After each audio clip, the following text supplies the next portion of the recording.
আসসালামু আলাইকুম সুপ্রিয় শিক্ষার্থীরা, অর্থনীতি অনলাইন ক্লাসে তোমাদের স্বাগতম। আজকে আমি তোমাদের সামনে চলে এসেছি আবারও নতুন একটি টপিকস নিয়ে। এটি হচ্ছে অর্থনীতি প্রথম পত্রের নবম অধ্যায় সামগ্রিক আয় ও ব্যয়। এই অধ্যায়ে ইতিমধ্যে আমরা 9টা ক্লাস করেছি, আজকে আমার লাস্ট ক্লাস। তো আমি সবসময় তোমাদের বলেছি যে তোমরা যদি এই অধ্যায় সম্পর্কে ভালোভাবে বুঝতে চাও তাহলে অবশ্যই আমার প্রথম থেকে শেষ পর্যন্ত সবগুলা ক্লাস দেখতে হবে, কারণ স্পেসিফিক কোনো ক্লাস দেখে সেটা থেকে ভালো কোনো কিছু পাওয়া সম্ভব না। তো এইখানে দেখো একটা বোর্ড কোয়েশ্চেন, সেটা ঢাকা বোর্ড 2019-এর দেওয়া আছে। সি এর মান দেওয়া আছে, অর্থাৎ বুক অপেক্ষক বা বুক সমীকরণ যেটাকে বলি সেটার মান দেওয়া আছে। সেটা থেকে বলা হয়েছে উদ্দীপকের বুক অপেক্ষকটি চিত্রে উপস্থাপনা করো। এর আগেও আমরা বুক সমীকরণ থেকে বুক অপেক্ষক বুক সমীকরণ থেকে বুক অপেক্ষক অঙ্কন করেছিলাম। সেই ক্ষেত্রে আমার এখানে আরো অনেক মান দেয়া ছিল, আই এর মান দেয়া ছিল, জি এর মান দেয়া ছিল, সি এর মান দেয়া ছিল। এখন আমরা স্পেসিফিক শুধু বুক সমীকরণ দেয়া আছে, সেটা থেকে বুক অপেক্ষকটি আমরা চিত্রে উপস্থাপনা করব। তো এখন দেখো, আমরা যদি কোনো সমীকরণ থেকে চিত্র অঙ্কন করতে হয় তাহলে সেটাকে প্রথমে সূচিতে নিয়ে যেতে হবে, সূচি থেকে চিত্র অঙ্কন করতে হবে, কারণ আমরা জানি সূচি ছাড়া চিত্র অঙ্কন করা সম্ভব না। তো আমরা প্রথমে এখানে কি করব, সূচি তৈরি করব বুক সমীকরণ থেকে। বুক সমীকরণ থেকে সূচি তৈরি করতে হলে আমাদের ওয়াই এর বিভিন্ন মান ধরে সি এর মান বের করতে হবে, কারণ আমার বুকের চিত্র অঙ্কন করতে হলে আমার আয় থাকবে এবং বুকের মান দেয়া থাকতে হবে সূচিতে। সেই ক্ষেত্রে আমরা তোমাদের অনেকেরই কনফিউশন থাকতে পারে যে আমি ওয়াই এর মান কত করে নিব। আমাকে এমন ভাবে মান ধরতে হবে, যদি পয়েন্ট থাকে তাহলে মানগুলো আমরা বেশি করে ধরবো। এমন ভাবে মান ধরতে হবে যে মান দিয়ে আমি ভালোভাবে একটা চিত্র অঙ্কন করতে পারি। তো এইখানে দেখো, প্রথমেই যদি আমি ওয়াই এর মান 0 ধরে নেই তাহলে আমার সি এর মান 100 বের হয়ে যাবে। তো আমি দেওয়া আছে দিয়ে উদ্দীপকটা উঠাবো, তারপরে আমরা লিখব ওয়াই এর বিভিন্ন মানের জন্য সি এর যে বিভিন্ন মান পাওয়া যায়। বাবা কথা বলবো না। তো ওয়াই ইকুয়াল টু 0 হলে C equal to 100 plus 0.9 into 0 সমান 100 plus 0 equal to 100। Y equal to 100 হলে C equal to 100 plus 0.9 into 100 equal to 100 plus 90 সমান 190। ওয়াই ইকুয়াল টু 200 হলে C equal to 100 plus 0.9 into 200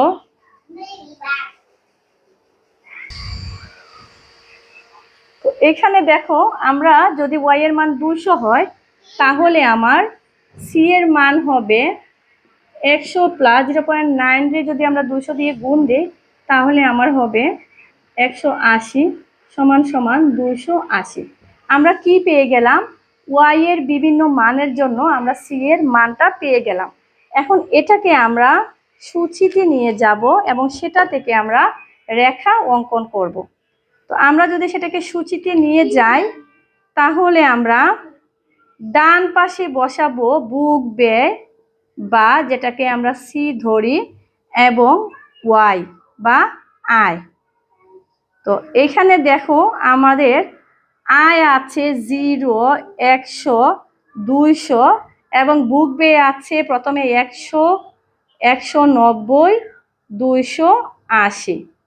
এই সূচি থেকে আমাদের এখন আমরা বুক রেখা অঙ্কন করব বা যেটাকে বলা হয় উদ্দীপকের বুক অপেক্ষকটিকে আমরা চিত্রে উপস্থাপনা করব। তো আমরা সবসময় জানি সূচি ছাড়া কোনো চিত্র অঙ্কন করা সম্ভব নয়। যদি সূচি দেওয়া না থাকে আমাদেরকে অবশ্যই চিত্রটা অঙ্কন করতে হলে সূচি তৈরি করতে হবে। আমি এখানে কিছু অংশ মুছে ফেলবো এই কারণেই যে আমার চিত্র অঙ্কন করার জন্য জায়গা লাগবে। তো আমাদের যেহেতু সূচি অলরেডি দেয়া আছে, আমরা সেই সূচি থেকেই চিত্র অঙ্কন করব। তো এখন দেখো, এখানে আয় আমরা ধরবো ভূমি অক্ষে এবং আমার বুক ব্যয়টা হবে লম্ব অক্ষে, বুক ব্যয় লম্ব অক্ষে, আয় হচ্ছে আমার ভূমি অক্ষে। তো আয়ের সর্বোচ্চ মান হচ্ছে 200, আমরা 100 করে ধরবো।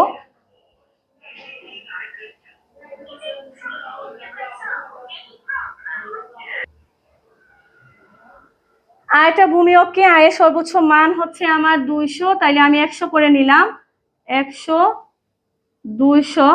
আর বুক ব্যয় হচ্ছে আমার সর্বোচ্চ 280, আমি যদি 100 করে নেই তাহলে, বা 50 করে যদি আমি নেই তাহলে দেখো এখানে আমরা শুধু সি লিখি, এখানে 50, 100, 150, 200, 250, 300, 50, 100, 150, 200, 250, 300। তো আমার লাগবে হচ্ছে 100 আছে, তারপর লাগবে 190, 200-র একটু নিচে হবে আমার 190, তারপর লাগবে 280, 300-র একটু নিচে হবে আমার 280। এখন দেখো আয় যখন শূন্য তখন আমার বুক ব্যয় হচ্ছে 100, আয় শূন্য হলে আমার বুক ব্যয় হবে 100, এটাকে আমি ধরলাম এ বিন্দু। আয় শূন্য অর্থাৎ আয় বাড়ে নাই, আয় শূন্যই আছে, বুক ব্যয় হচ্ছে 100। তারপরে যখন আয় শূন্য হবে এবং বুক ব্যয়ের যখন মান থাকবে তখন লম্ব অক্ষ থেকে চিত্রটা যাবে, আয় বেড়ে 100 হলে বুক ব্যয় হবে আমার 190, আয় বেড়ে 100 হলে বুক ব্যয় 190, যেটাকে বি বিন্দু দিলাম। আয় আরো বেড়ে 200 হলে আমার বুক ব্যয় হবে 280, এটাকে দিলাম আমি সি বিন্দু। এখন আমার এই এ, বি এবং সি বিন্দু যোগ করে যে রেখা পাওয়া যায় সেটি হচ্ছে উদ্দীপক হতে অঙ্কিত বুক রেখা। অর্থাৎ আমি কি করেছি, যে উপরে যে উদ্দীপক দেয়া আছে সেটাকে আমি চিত্রে উপস্থাপনা করেছি। আমরা এখন এই চিত্রের বর্ণনা দিতে হবে। তোমরা সবাই জানো আমরা চিত্রের বর্ণনা কিভাবে দিব। আমি সবসময় তোমাদের বলি আমরা একটা বর্ণনা শিখবো, আমরা অর্থনীতিতে যতগুলো বর্ণনা আছে একই আঙ্গিকে আমরা দিব। এখানে আমরা লিখব উপরের চিত্রে ভূমি অক্ষে আয় এবং লম্ব অক্ষে বুক ব্যয় দেখানো হয়েছে। আয় যথাক্রমে 0, 100 এবং 200 হলে বুক ব্যয় যথাক্রমে 100, 190 ও 280 হয়, যা এ, বি ও সি বিন্দু দ্বারা দেখানো হয়েছে। এখন এই এ, বি ও সি বিন্দু যোগ করে যে রেখা পাওয়া যায় সেটি হচ্ছে বুক সমীকরণ থেকে অঙ্কিত বুক রেখা বা বুক অপেক্ষক থেকে অঙ্কিত বুক রেখা। তো আমরা এর আগেও বুক রেখাটা অঙ্কন করেছি, তবে সেটাতে আমার শুধু বুক রেখা ছিল না, সেখানে আরো অনেক মান দেয়া ছিল, সেটাতে ঘ নম্বরে অন্য একটা কোয়েশ্চেন ছিল। তো এইটার ঘ নম্বরে কি দেয়া আছে আমরা দেখি, যে উদ্দীপকে আয় স্তর শূন্য হলে, অর্থাৎ আয় স্তর যদি শূন্য হয় তাহলে বুক স্তর কত হবে এবং কেন। আমার আয় শূন্য হলেও আমার বুক স্তরটা কত হবে সেটা আমরা এখন বের করব।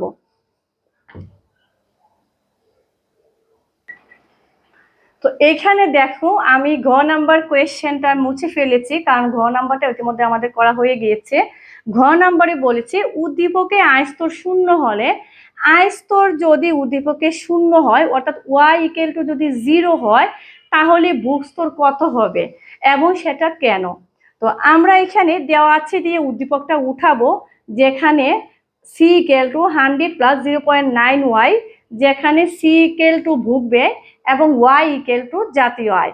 তো উদ্দীপক অনুসারে আমরা লিখব যে উদ্দীপক অনুসারে ওয়াই ইকুয়াল টু 0 হলে বুক স্তর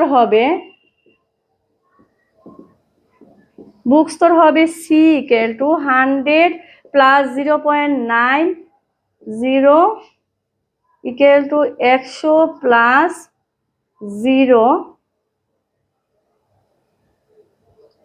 সমান সমান 100। অর্থাৎ আমরা যদি y ইকুয়াল টু 0 ধরি তাহলে আমার বুক ব্যয় হবে 100। অতএব আমরা লিখতে পারি c ইকুয়াল টু 100। তার মানে হচ্ছে যেটাকে বলা হয় স্বয়ংভূত বুক, অর্থাৎ আয় শূন্য থাকা অবস্থায় আমরা ন্যূনতম যে বুকটা করি সেটাকে বলা হয় স্বয়ংভূত বুক। অর্থাৎ বুক হয় দুই ধরনের, স্বয়ংভূত বুক এবং পরিচিত বুক। যে বুক আয়ের উপর নির্ভর করে না তাকে বলে স্বয়ংভূত বুক, আর যে বুক আয়ের উপর নির্ভর করে সেটাকে বলা হয় পরিচিত বুক। অর্থাৎ আমরা সাধারণত যে কোনো মানুষই আমরা আয় শূন্য থাকুক না কেন আমাদের ন্যূনতম একটা ভোগ করতে হয়, তবে সেটা স্বল্পকালে, এবং একটা সময় পরে যদি আয় শূন্য হয় তখন হয়তো বা আমার ভোগটা কমে যায়, বা অনেক সময় আমার আয় শূন্য থাকলে সাধারণত প্রথম দিকে আমরা ভোগ কোনোভাবেই কমাতে পারি না, সেটা 1 মাস 2 মাসের প্রেক্ষাপটে হতে পারে। কোনো কারণে যদি আমার এই মাসের আয়টা কমে যায় সেই ক্ষেত্রে আমি হুট করে এই ভোগটা কমাতে পারবো না, যেটাকে বলা হয় স্বয়ংভূত ভোগ। অর্থাৎ আয় না থাকলেও যখন কোনো ভোগটা ভোগ করে তাকে স্বয়ংভূত ভোগ বলে। কোনো ব্যক্তি বা পরিবারের আয় শূন্য থাকা অবস্থায় যে ভোগ হয়, অর্থাৎ যে ভোগ আয়ের উপর নির্ভর করে না, তাকে স্বয়ংভূত ভোগ বলে।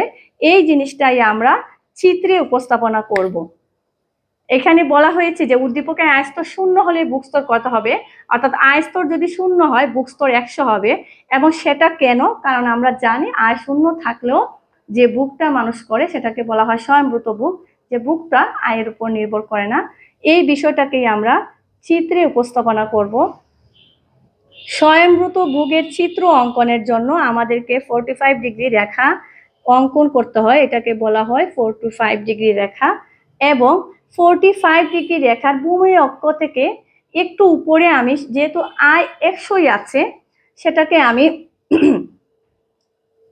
45 ডিগ্রি রেখাকে ছেদ করে আমি ভোগ রেখা অঙ্কন করতে হবে c=100। এখানে আর অন্য কোনো মান নাই, শুধু আমি এখানে 100ই নিলাম। এটাই হচ্ছে আমার স্বয়ংভূত আয় ভোগ, এটাই হচ্ছে আমার স্বয়ংভূত ভোগ রেখা।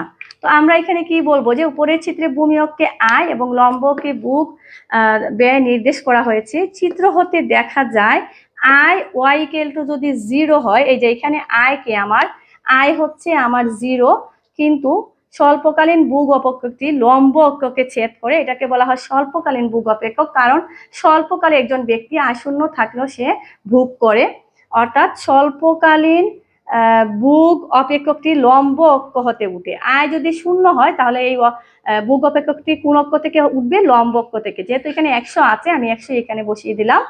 তারপরে হচ্ছে এখানে স্বয়ংভূত ভোগ বিদ্যমান রয়েছে, অর্থাৎ এইখানে এই চিত্রে আমরা দেখতে পাচ্ছি স্বয়ংভূত ভোগ আছে। মানুষের ভোগ নির্ভর করে ব্যক্তির স্থায়ী ও চলতি আয়ের উপর। অর্থাৎ আমরা সাধারণত আয় বাড়লে ভোগ বাড়ে, আয় কমলে ভোগ কমে যায়, কিন্তু স্বয়ংভূত ভোগ আয় শূন্য হলেও স্বল্পকালে একটা মানুষ ভোগ করে, সেটাকে বলা হয় স্বয়ংভূত ভোগ। তো আজকে এই পর্যন্তই, আশা করছি সেই পর্যন্ত তোমরা ভালো থাকবে, সুস্থ থাকবে। ইনশাআল্লাহ আমি আবারও নতুন একটি টপিকস নিয়ে তোমাদের সামনে চলে আসবো। আসসালামু আলাইকুম, আল্লাহ হাফিজ।